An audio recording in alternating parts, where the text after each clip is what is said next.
Hello, this is Will from JuniorWallStreet.blogspot.com. I'm here to do a little trade review of GameStop that I made this morning. So first, let's look at the bigger picture. As you can see here, GameStop has been super strong ever since it broke out in the end of March. I mean, look how cleanly it has traded. Look at the EMAs, how nicely they are apart, how it looks like it's a railroad track straight going up. Then, all of a sudden, something changed. You have to know that the characteristics of the stock is no longer the same. Whatever that was driving this force up this way may no longer be there. So at this point, you have to be a little more cautious. It's not saying get out of this position if you are long, but you just have to be aware that it's different now. And you fast forward a few days later, and they had earnings, which wasn't great, and it leads to today.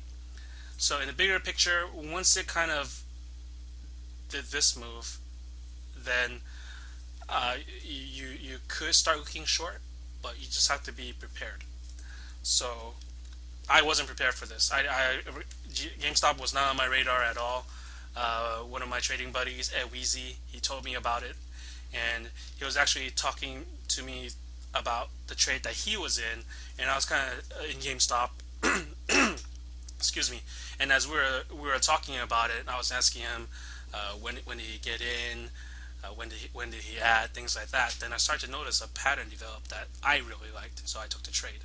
But anyways, so here was the open, and the next candle, and the next candle. So as you can see, the EMA started to look like the beginning of a potential railroad track.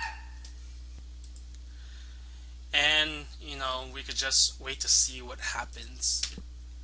And here was the first test of this moving average. So if you had a short bias already, then you could kind of do a feeler here just to see, and kind of below this candle would be a confirmation or your trigger entry. It just depends on how what you do to get into a short.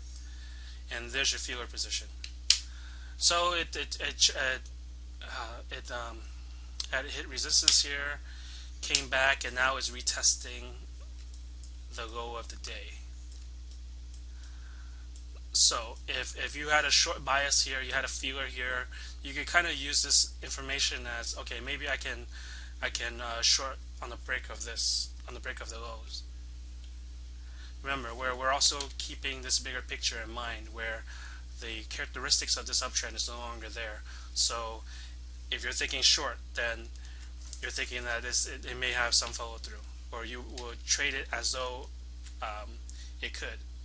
So there was another retest, and finally it broke through. So if you're in a feeler here, you're probably in a full position here. And when my buddy got in, he got in on this short here. So I was just talking him through it, asking him, okay, what's your idea, what's your plan? And he just said, okay, at some point the stock needs to pull back, so he's just waiting for a candle, one of these 5-minute candles to make a higher high. So as you can see here, the 5-minute candles, none of these make a higher high.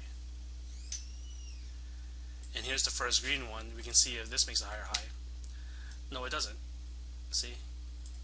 And he's just waiting, still waiting, and finally there it is. So at this point he got out of partial of his position, and which I thought was a good decision, because he didn't get flat. That's a great point. He didn't get flat, and he's trying to manage his position. At this point, I'm talking to him, so asking him, okay, what would you like to see here in order to add? And he's like, he wants to see a test of the EMAs. I was like, okay, here's the first test. What are you gonna do? He said he's just gonna wait to see if a candle makes a new low. So he's just waiting. I'm just waiting, still waiting, and then now I'm also thinking, I'm beginning to like this setup too. Let's just see what happens around the 21 EMA. And okay, here's the test, and here's a failure. And at this point, I got in somewhere around there.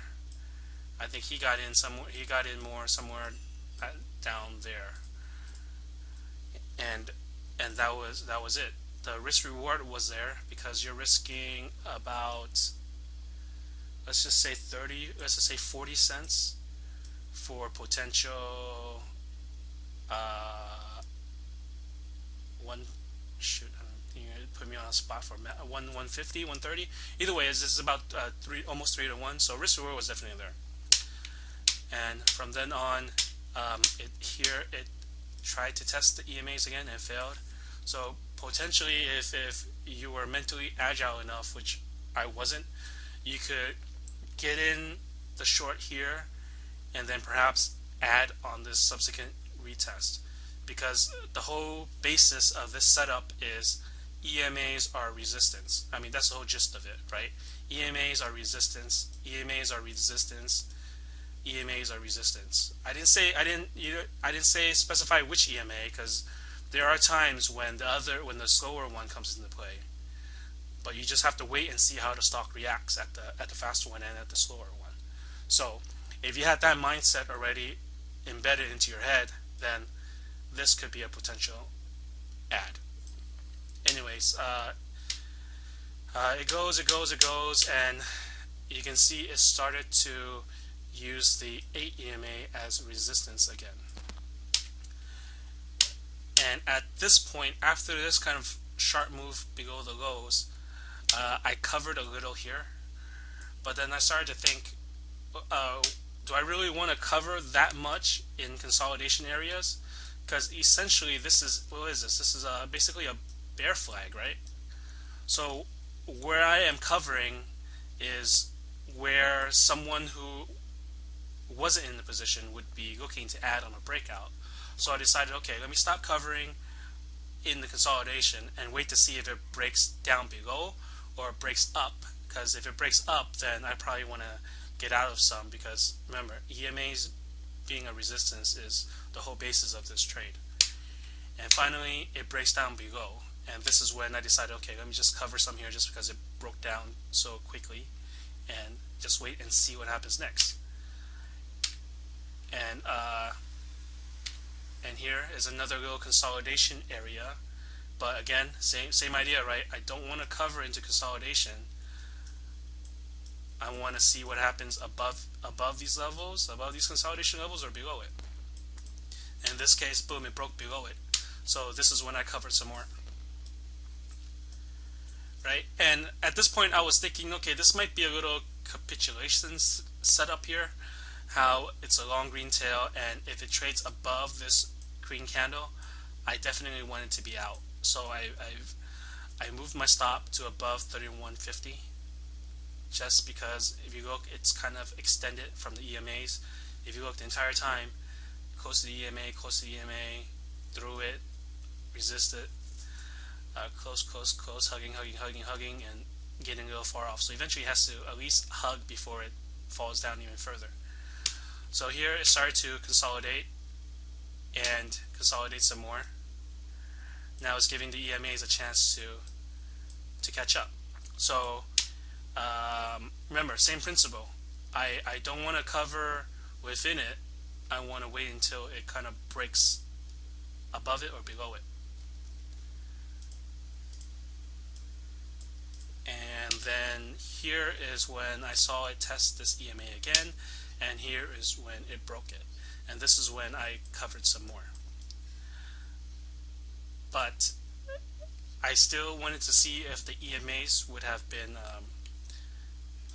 acting as resistance. So this is kind of where I shorted some more. I think it was around here, but that quickly failed. So at this point, I'm completely out of the trade, and that was pretty much it. At that point, GameStop didn't really do anything of significance. So I mean, you just gotta kind of, in the back of your mind, see this type of pattern before and trade it accordingly. Because I mean, look at this, the EMA's holding very nicely, and if we go back to other trades like Cena the other day, see, Same characteristics, right? I think price line one of these days. Well, I guess you could use this example. I didn't trade the stock, but see, EMAs are kind of always in control. Maybe not that day. Well, I mean, the point is, these setups happen all the time. You just have to be have rules to trade them. Okay, thanks for watching. I'll talk to you guys soon. Have a great weekend.